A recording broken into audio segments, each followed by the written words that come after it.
Welcome back, everybody, to our weekly reading of Nietzsche's The Gay Science. We resume this week with Book 1, Aphorism 45, Epicurus. Epicurus. Yes, I am proud of the fact that I experience the character of Epicurus quite differently from perhaps everybody else. Whatever I hear or read of him, I enjoy the happiness of the afternoon of antiquity. I see his eyes gaze upon a wide, white sea, across rocks at the shore that are bathed in sunlight, while large and small animals are playing in this light, as secure and calm as the light and his eyes. Such happiness could be invented only by a man who was suffering continually. It is the happiness of eyes that have seen the sea of existence become calm, and now they can never weary of the surface and of the many hues of this tender, shuddering skin of the sea. Never before has voluptuousness been so modest. And before we start discussion, I'm going to jump straight into this footnote. This is Kaufmann's footnote. Nietzsche's sense of kinship with Epicurus seems plain and brings out a side of Nietzsche that has been ignored totally by most of his interpreters. See the poem In the South in the appendix, and, quote, the Dionysus that's Dithyrab? Not a word I'm familiar with. Let's see, what is that?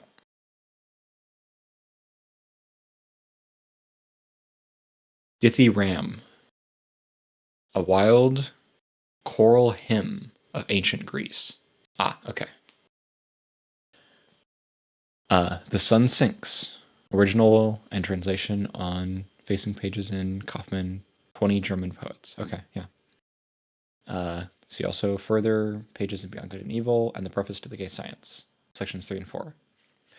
The last three passages were included by Nietzsche in his Nietzsche contra Wagner, which shows how much importance the author attached to this side of himself.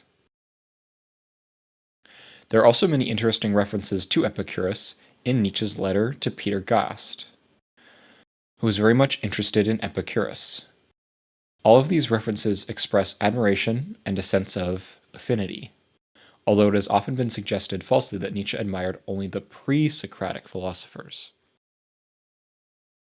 Quote, "My health is disgustingly rich in pain, as formerly. My life much more severe and lonesome. I myself live on the whole almost like a complete saint, but almost with the outlook of the complete, genuine Epicurus." Bracket here, genuine as opposed to the popular misconceptions that find expression in the general use of Epicurean. Oh, okay. End of bracket. With my soul very calm and patient, and yet contemplating life with joy. Nietzsche wrote this January 22nd, 1879. So it would have been pretty close to the writing of The Gay Science, I think, right? Like a year after, so. I'm getting my dates mixed up. Let's see.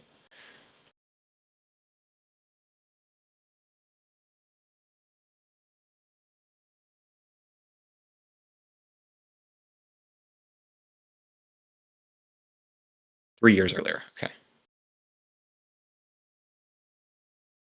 I've been thinking of Human All Too Human.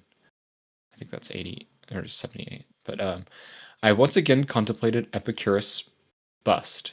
Strength of will and spirituality are expressed in the head to the highest degree. This is from 1883 in Nietzsche's journals. Another quote, Epicurus, so far all the world has paid him back, beginning in his own time, for allowing himself to be taken for someone else, and for taking a light, divinely light view of opinions about himself.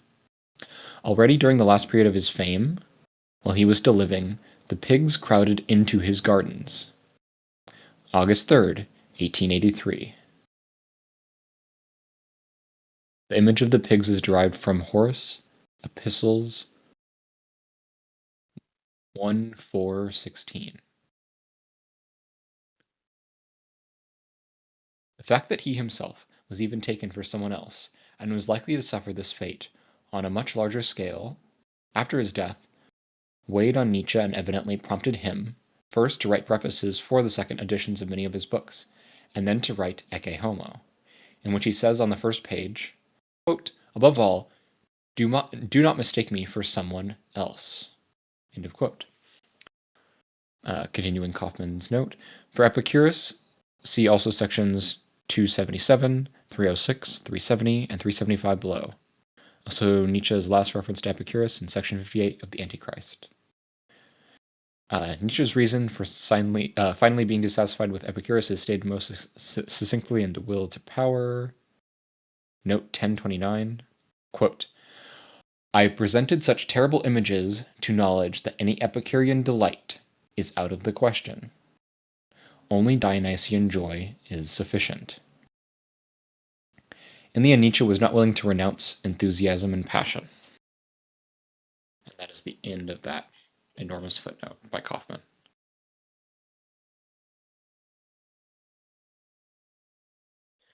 So here I think it's kind of interesting, especially as you've referenced before, JQE, Ecclesiastes, and some of the focus on sort of like finding happiness in moderation, right? In sort of like a proper placement of both sort of mirth and living for today, and then also in sort of a more lengthy view, right? Sort of trying to balance these two things. Yeah, having those things in balance. Yeah. Yes, yeah. And this is somewhat more than that. It requires more. Like the difference between delight and joy. right. And not But just joy, but Dionysian joy. right, revelry, often with sort of a more sense of abandon, right? Yeah, a bit more kind of intoxicating. Yeah.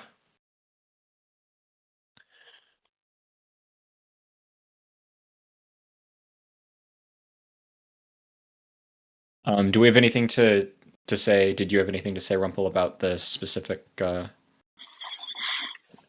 section here?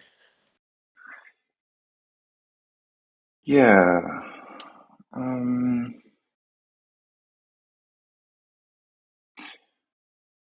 I think so. To do it justice, if you're interested in this topic, which I think is worthwhile, I think what Kaufman is saying here is at least very much within the English tradition, at the time of Kaufman writing this, very much the case. I think Kaufman is on the spot here in that the Epicurean link in Nietzsche has been ignored within the Anglophone tradition up until that point, sort of that 60s, 70s kind of period.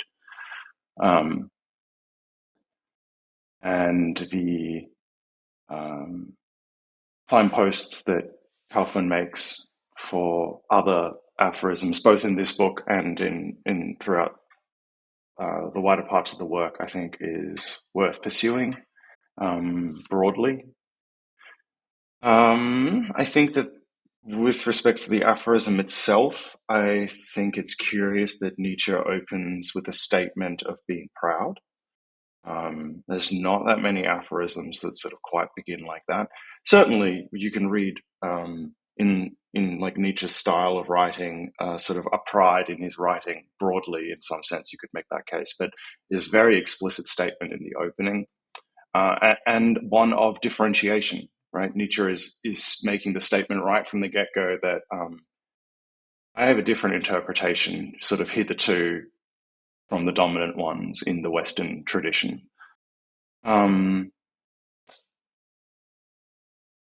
I like that. So the word secure occurs in this passage. The other one I particularly like was the afternoon of antiquity. The idea that happiness could be invented by a man who is suffering continually. Right. So Especially the like happiness of stability and balance, right? With that precisely, is sort of front and yes. center. Yeah. And contrasting that to how the Stoics would traditionally approach this same dilemma of securing the good or securing the now into tomorrow or whatever. I yabbered on about this before we turned the recording bot on. From Frederick Gross's The Security Principle, there were 4 principles that were outlined that the Epicureans, that he outlines, that the Epicureans kind of use as devices, personal technologies, philosophy, like internal logics of their philosophy. And there are similar like principles that are covered under the Stoics. So I want to really quickly summarize them and how they relate to pleasure and pain and enjoying life broadly. And maybe that'll help with building like a broader knowledge of what Nietzsche might be getting at here in terms of the bits of Epicurean thought that he finds charitable or finds worth discussing and worth holding on to and celebrating. You know, you can get in on the laughter of the joke or of the joke of life to a certain degree.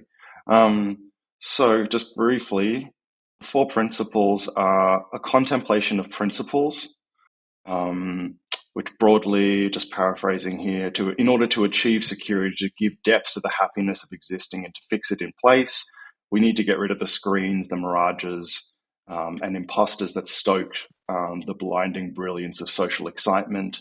So it's being a bit contemplative, basically.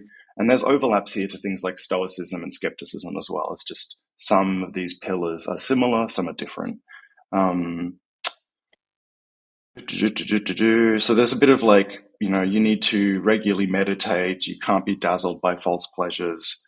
But there's a that's the Are you sorry? first. You were saying not be dazzled by false pleasures. That did you say that was the Stoics? Just wanted to double check. No, this is the Epicureans, but I'm trying to say that Okay. Yeah. there are similarities in sort of the pillars that at least Frederick Ross is outlining between the Stoics, the Epicureans, and the skeptics.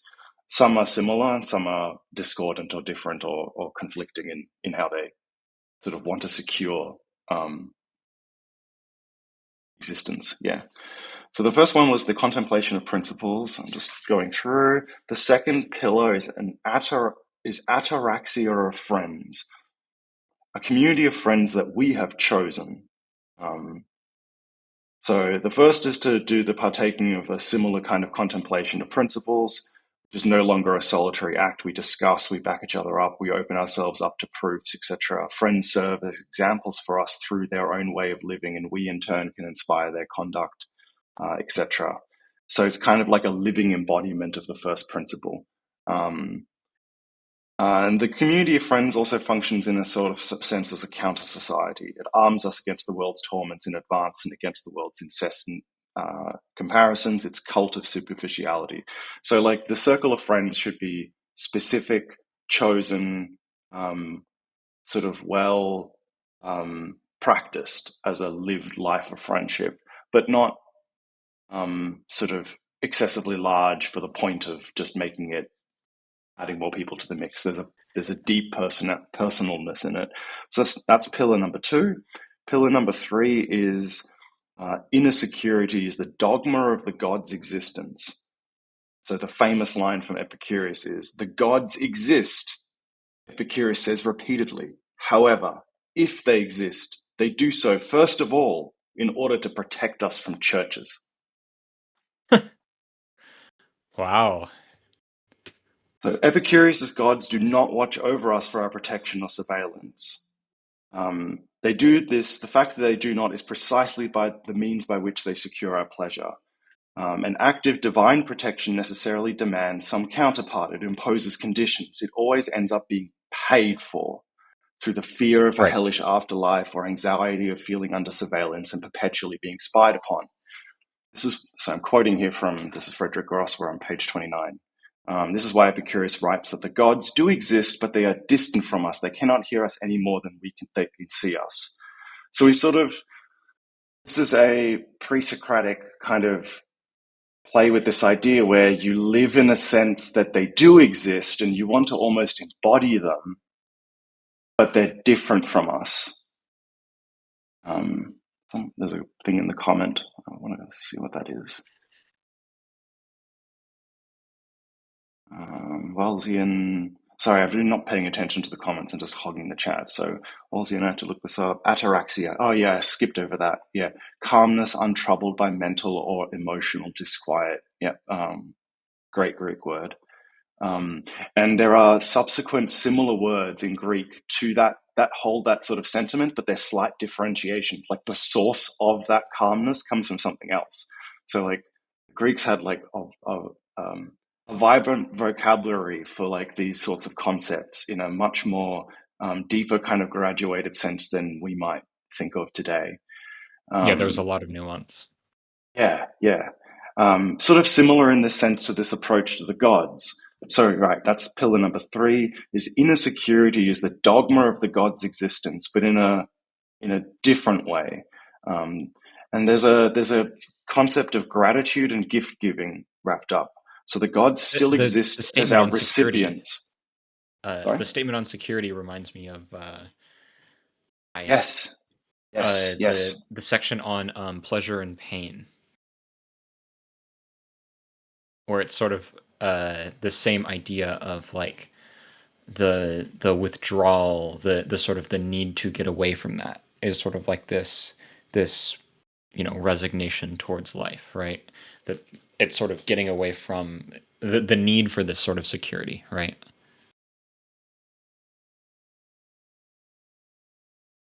Yeah. But not quite, Richard, your comment here. I saw your comment. The state of being separated from one's passions, I'm assuming. Yeah, that's definitely like part of pillar number 1. And the idea is though that like it should still be lived. Like life does involve passions. And how you then further regulate pillar number 1 is pillar number 2, which is to have friends. Because they regulate you, you regulate them, and as a group of friends, you also count as a kind of counterforce to society.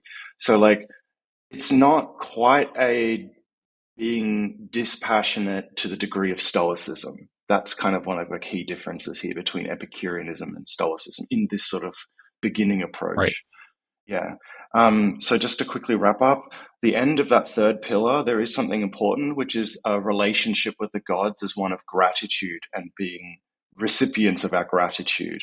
So quoting here Brit longer, this is one of the most secret and most profound of Epicurus thoughts, the notion of charis, Kharis.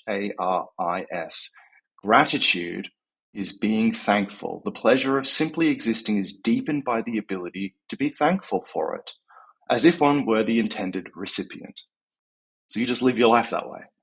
So that's pillar number 3. And then the final pillar is pillar number 4, which is how can we sustain this simple pleasure when we have to face suffering, some illness or torment imposed by exile? This question is the terrain upon which we should situate Epicurus' insistence upon the exercise of memory, the importance attached to memorizing luminous recollections. This is the 4th and last pillar of spiritual security. So there's a sense of like spending moments with friends, and there's this idea of a return to that past moment in order to make current moments easier. And there's also mentions in Epicurus about thinking and relating to your memory in a way that you digest food. So this went back to bodily functions, Nietzsche's interest in eating and consuming, and how our internal functions of our body work, and sustain us as living creatures with bodies.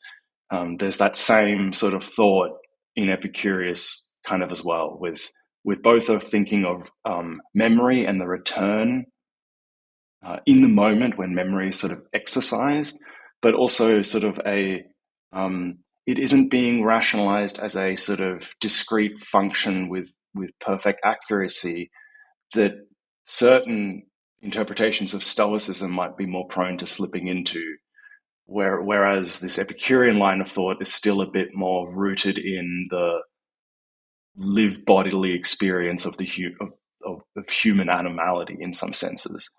I'm rambling, so I'm going to kind of drop there. But I figured I'd just offer that as extra thoughts about Epicureanism. That's fantastic, and I'd say there's one thing in there that kind of strikes a parallel, and that's the curating of a group of friends, like you curate a garden. Yes, and Epicurus has lines of this sort of stuff. Yeah, yep. Yeah, Gardens absolutely. come up regularly. Yep. And that was a very common thing in the ancient Near East. And if you know the word paradise, it means a walled garden. Paradise is a walled garden. And it's something that you build and curate, to arrange it.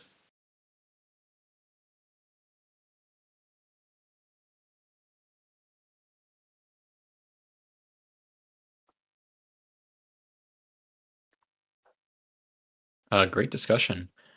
I don't really have much to add here. I think with that we can move on to number 46. Our amazement.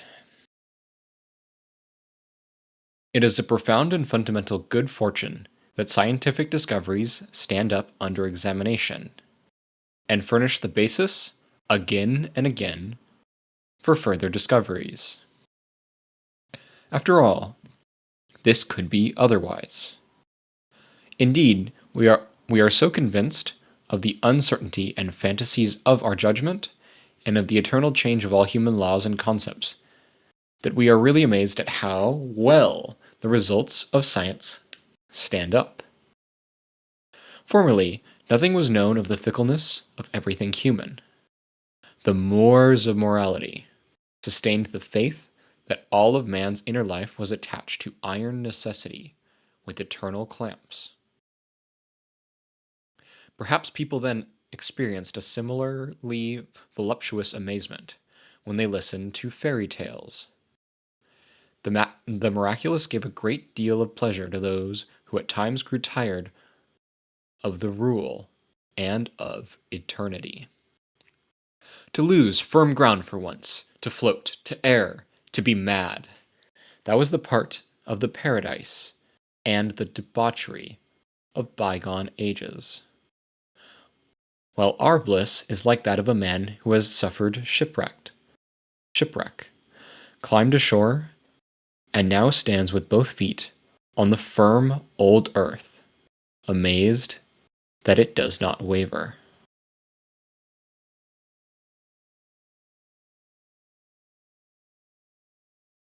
I think the most operative word in that entire thing is the first word of the aphorism title, and while our bliss is who is this passage about?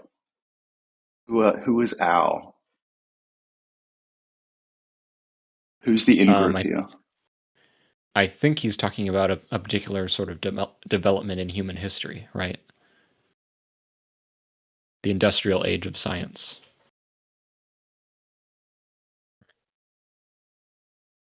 Yeah, is it all humanity? Is it the herd writ large?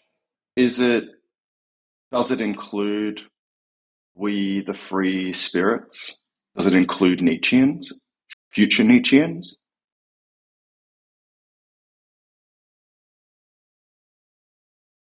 I was thinking scientific people like Darwin and Malthus and people like that from the period.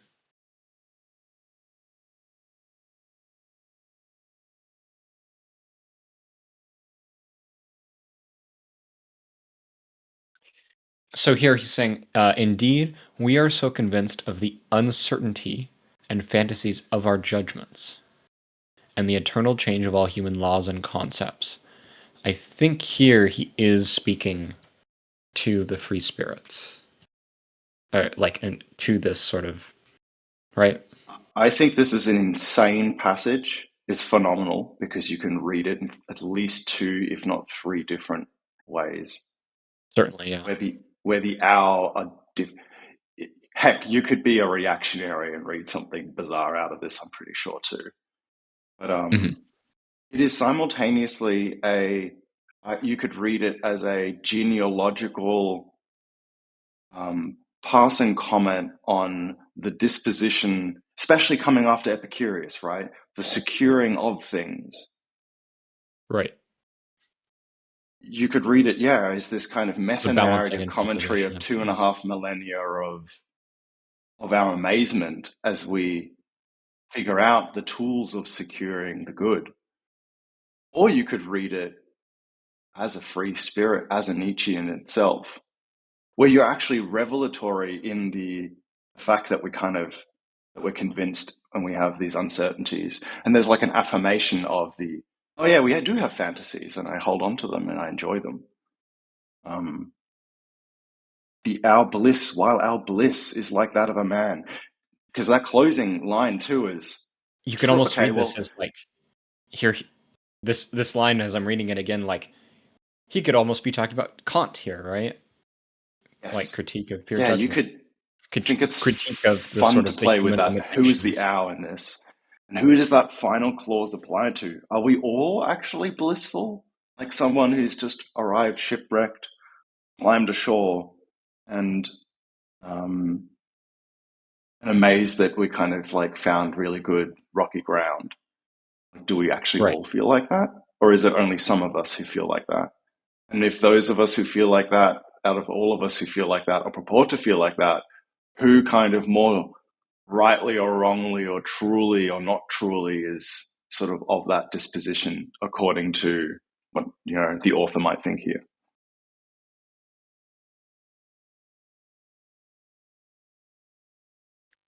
I guess going off that last line, I like especially going back to one of the first poems we talked about was where it was talking about the ability to harness kind of the wind to sail and kind of maybe playing with that us and that us refers to people who need solid ground as like a sickness. And so people who get bliss out of the solid ground uh do so on a stranded island.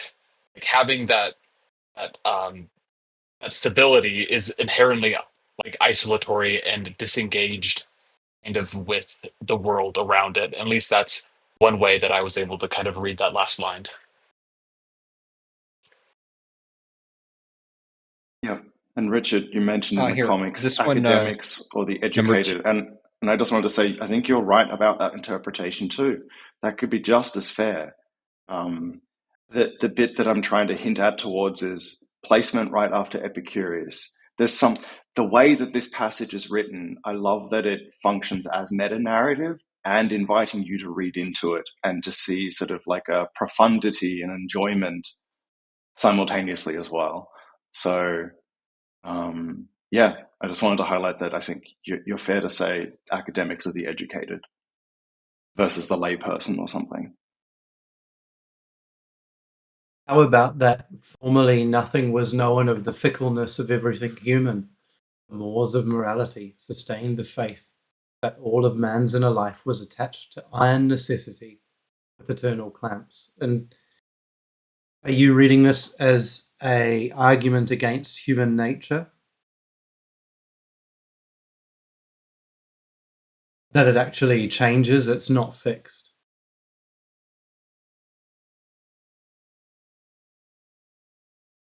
I'm not sure human nature is even really Well, that a concept, quantity here. or an inner nature, like people's morality, people's norms, social norms.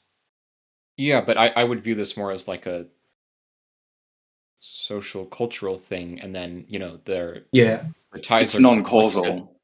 Yeah, It's the ties are to morality. it's laws of necessity rather than like causal chains of dependency.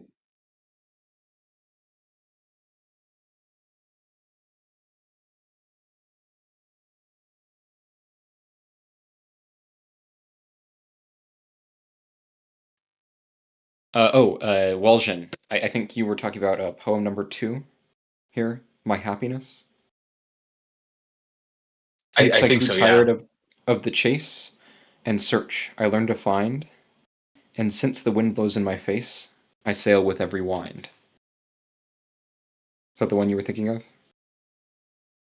Yeah, it definitely bringing back uh, the shipwrecked, like almost like, yeah, someone who's kind of failed, I guess, at doing that.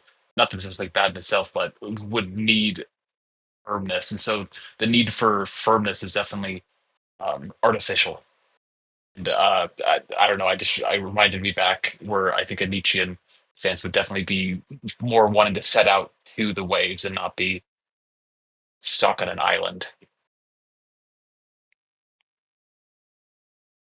Yeah, I mean, it seems like he's sort of saying that the condition of man in the modern day, modern to him, right, is Mhm. that of this sort of uh, flying atop the frothy waves, right? Uh, or floating atop the frothy waves, not flying, but uh, and it's sort of this reprieve of the seemingly ironclad laws of science that are sort of like a an amazement, right? So I think he's saying we sort of are in that condition that we haven't found our uh, there's not really like either a balance or a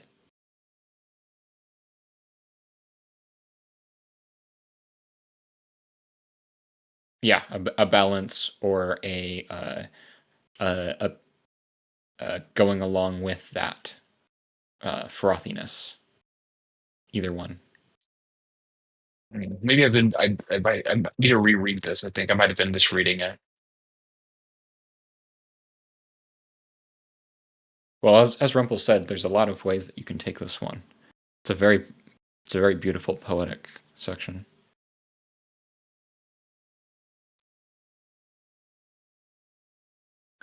The miraculous gave a great deal of pleasure to those who at times grew tired of the rule and of eternity. So here he's talking about in the past, right?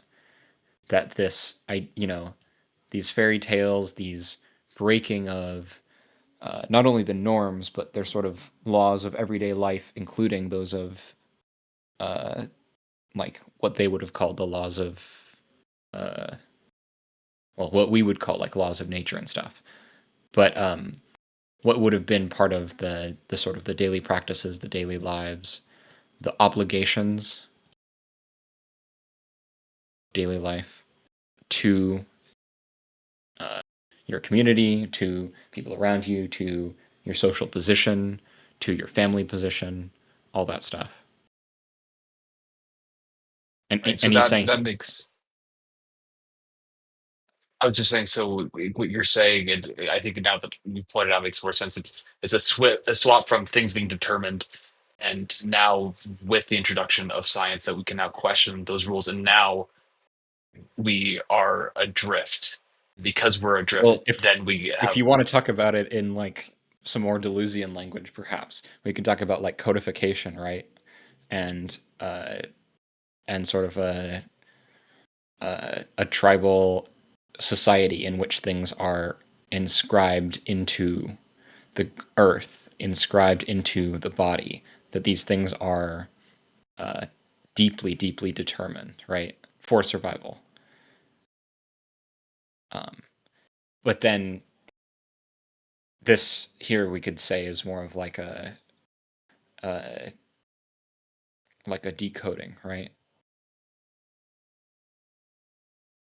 So And yet, that's this and the then there's sort swip of this is. clinging to a combination of sort of old codes and new codes, right? Not that you in Deleuzian language you wouldn't really say that you make new codes, but anyway. No, I like that. I think that makes more sense and paints a better picture of where we're at, which is free but still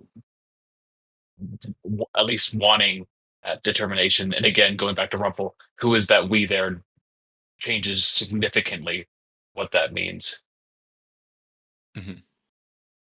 Yeah, yeah, and one of the reasons I do bring up Deleuze here is because I think Deleuze elucidates some things about it, and draws on anthropology to elucidate some of the things that Nietzsche wrote about, right, including tribal communities and especially like debt, but also yeah, codes and inscription. A lot of these things are things that Nietzsche writes about or will write up, a polemic piece, and it's sort of not necessarily within anthropology or history proper, right? But then it sort of gets uh, vitalized and brought more to the surface through someone like Deleuze.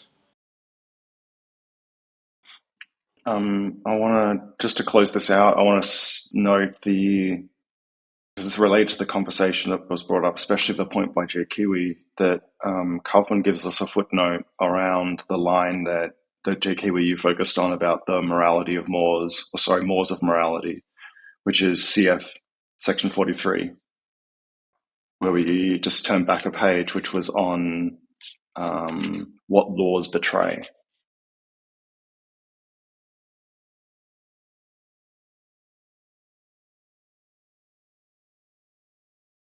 I find it fascinating from a kind of materialist point where he's living in a time where it's just, if you've ever heard of like the Malthusian trap, there were people theorizing that, oh, what if we have overpopulation, not enough resources, like people will find a way to go on, and like a whole lot of kind of dilemmas had sort of been solved in the sciences around that time. Like there'd been massive advances. So he's standing there giving this kind of on the shoulders of giants, on the ocean wave, on the foam, like but also saying, oh, it hasn't been thought about how people's morality is just really kind of incidental to their age, to the period they were in and their condition. That's how I was sort of seeing it. Yeah, yeah, absolutely. No, I think that's completely right.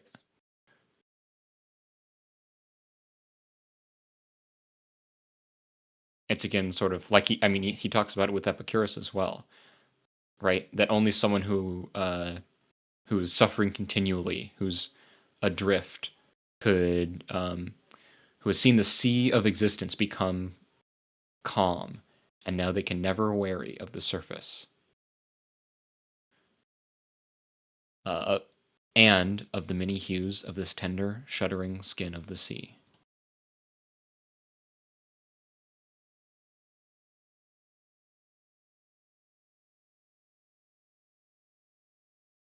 It's this, yeah, morality, thought itself, right?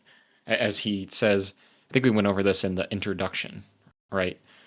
He says the process of philosophy itself is nothing but a sort of a transposition of different states of health into thought, right?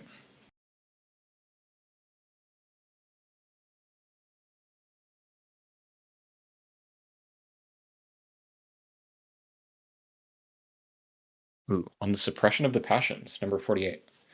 I think I'm good to do one more and we'll end off a little early today, if that's all right with you guys. You want me to read this one, or do you want to keep going? Either one's If fine you're with on me. fire. Number 47. On the suppression of the passions. If one continually forbids oneself the expression of the passions, as if that were something to be left to common, coarser, bourgeois, or peasant types, desiring to suppress not the passions themselves, but only their language and gestures. The result is nevertheless precisely what is not desired. The suppression of the passions themselves, or at least their weakening and alteration. The most instructive example is furnished by the court of Louis XIV, and all the circles that were dependent on the court. The period that followed, having been educated to suppress their expression, lacked the passions themselves, and had in their place graceful, shallow, playful manners. It was an age marked by the incapacity for bad manners. Even an insult was accepted and returned with obliging words. Perhaps our present age furnishes the most remarkable counterpart. Everywhere in life and on the stage, and not least of all in everything that is written, I see the delight in all the coarser eruptions and gestures of passion. What is demanded nowadays is a certain convention of passionateness. Anything but genuine passion. Nevertheless, eventually passion itself will be reached this way, and our descendants will not only indulge in savage and unruly forms, but will be really savage.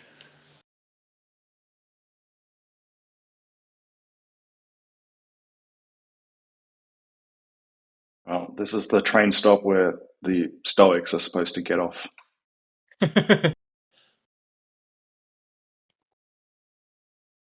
Indeed.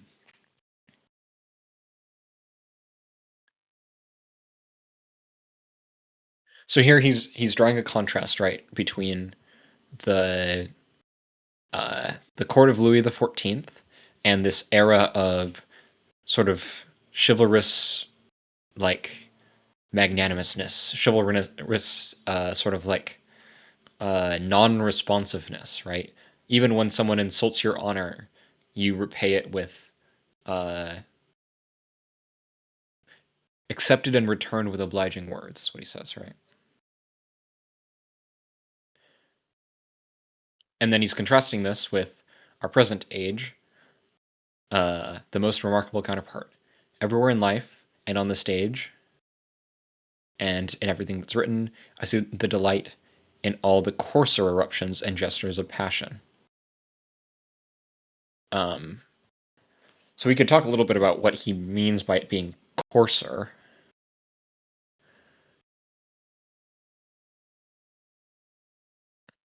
What is demanded nowadays is a certain convention of Could give us passionateness. the German word in translation for courser. Yeah, Would be a good let's start. give this a look. It's probably not too far We'll off. drill But into it. yeah, let's have a look. I'll pull that up.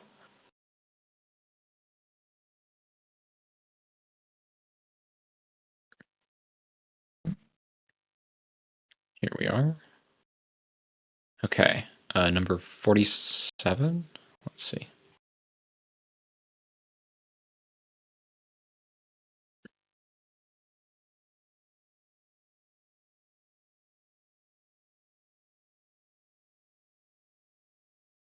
So if we think that the gay science is written in 1882, this would be a critique of the opera of the day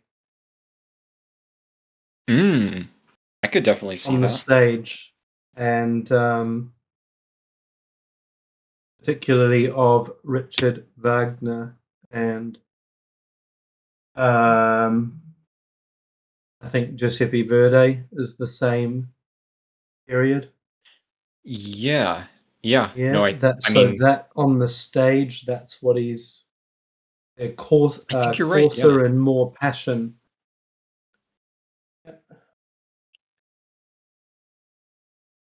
Rumpel, this is some 47. Yeah, I'm reading it at the I'm moment. going to read this later. I'll throw it in Google Translate as well, just to see.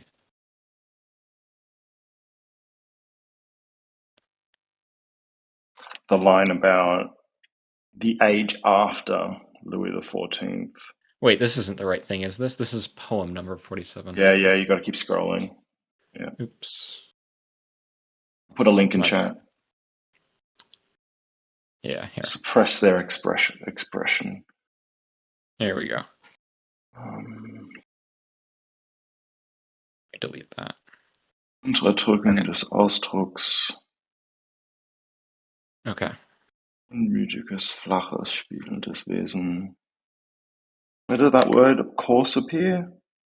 hmm That's towards the end. Delight in all the coarser. Gröberen. Yeah. Yeah, coarser. That's not a bad. Yeah, I mean, coarser, I think, is a And it is italicized by him Germanic as word, well. so it's not surprising, I guess, that it's pretty direct translation. So when he's saying Just coarser,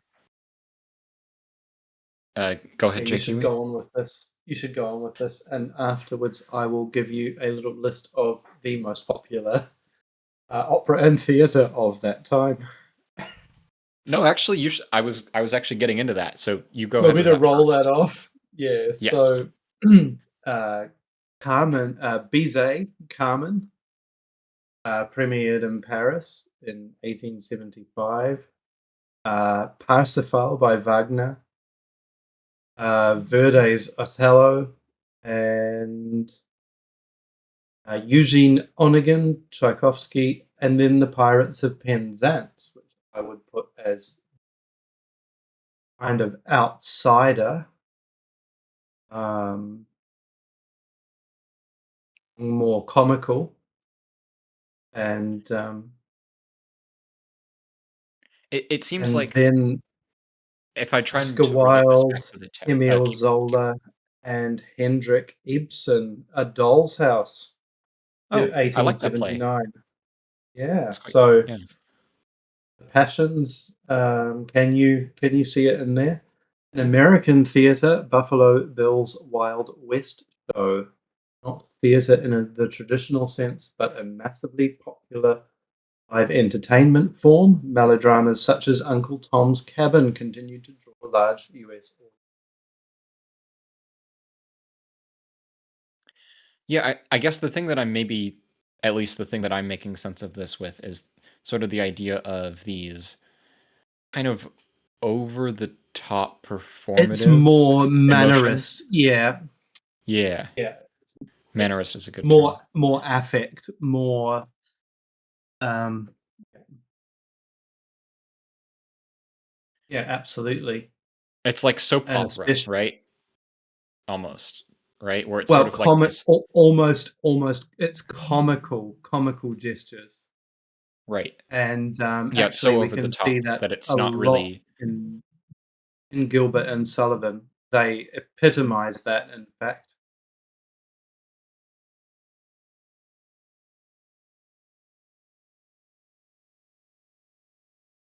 Wasn't A Doll's House a play, not an opera, or am I misremembering? That was a play, yeah. Ibsen was a play. Okay, yeah. Um, Zola was the popular French author of the time, and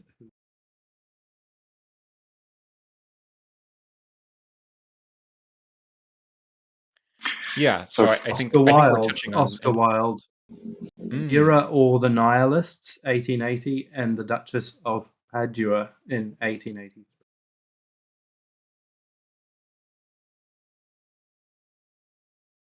yeah, but I think we're hitting on a good thing of this idea of the sort of performativity of these over the top emotions, whether they're played for comedy or not. Plenty of them where it's sort of this over the top comedic. But even the stuff that's more played straight, it's not meant to be really like a genuine, as he's sort of saying, a genuine expression of a thing. It's like a hyper real sort of like storybook. aphorism 43, what laws betray? In much the same way as the morality of Moors or musical overtures in Mm, exquisite slave-built banquet halls.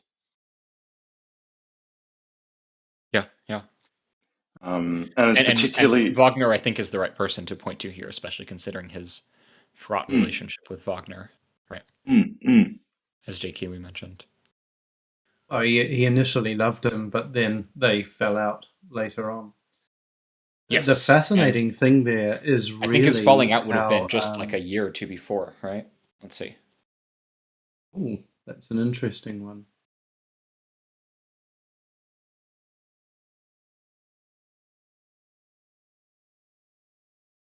One of the very interesting things there is that the British are really poking fun at themselves. Like, his break with Wagner was there's even much earlier. Never mind. It was about 7 even years much earlier. before. Yeah. His break with Wagner was 1876 was the last time he saw him, and since he saw him last, their animosity built over time. I'm trying to see if I can find a specific case of when he wrote, even in like journals or whatever about it. But yeah, so it would have been within relatively close memory, especially with his sister getting involved with it, all of that stuff. It wouldn't have been that long ago, and Wagner would have still been producing many plays or operas. We just need to check. The one I mentioned, Parsifal, was 1882, but we'd need to check what the slightly earlier works were. Yeah, I forgot Birth of Tragedy was in 72. I always get blindsided by how early it is compared to everything else.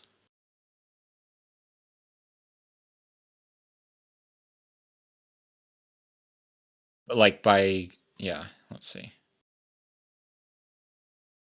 By 73, he was already starting to drift apart from Wagner, which is like a year after he wrote the Birth of Tragedy. That makes and then a lot by of sense. 76.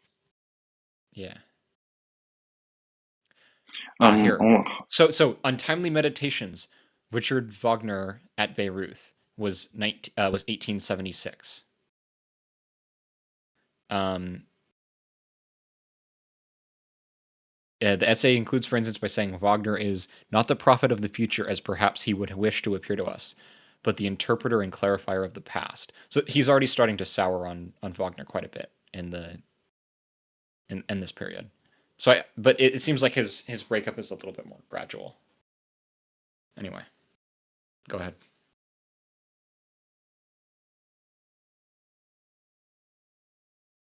I wanted to highlight Wellesian's comment about the ending of this aphorism, highlighting us section 12. I think section 12 from this book, right, Wellesian? Yeah, section 12 from this from Gay Science. Was on the aim of science. Yeah. So you highlighted here, quote, so far it may still be better known for its power of depriving man of his joys and making him colder, more like a statue, more stoic. But it might yet be found to be a great dispenser at pain. Yeah. But the ending here being, what is demanded nowadays is a certain convention of passionateness, anything but genuine passion, exclamation mark. Nevertheless, eventually, passion itself will be reached this way, and our descendants will not only indulge in savage and unruly forms, but will be really savage. Yeah. That even through the suppression of the passions, you get back to the passions. It's kind of, there's a productive capacity even in denying the drive, which is like this passage is counter stoicism, coming right after Epicurus, a little bit about amazement. So we're talking about the suppression of the passions, and now we're going to head into knowledge of misery before going over into like what was it? Like just looking ahead at some of the coming. This is like a line of thinking that both Stoics, skeptics, and Epicureans would be quite familiar with. A line of thinking that Nietzsche is kind of drawing here in this book. It's just Nietzsche is doing something interesting in weaving between them. And certainly within the Western tradition, reading it in a way that kind of hasn't been expressed much in that way. Yeah.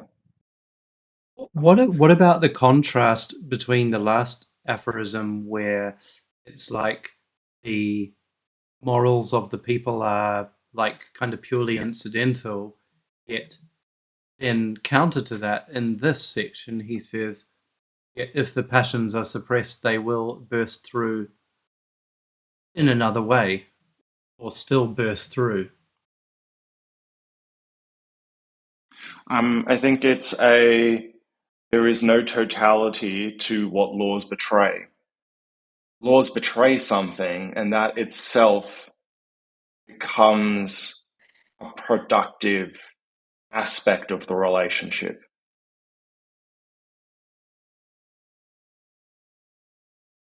It upsets the apple cart in its foundation. On the one hand, it's like requires it to, in a regulative capacity, but on the other hand, it opens a field that could be malleable and changed because it signifies that we're all kind of pretending. Yeah, that person definitely is the king anointed by God or whatever, you know. That a change has to occur at some point, at some time.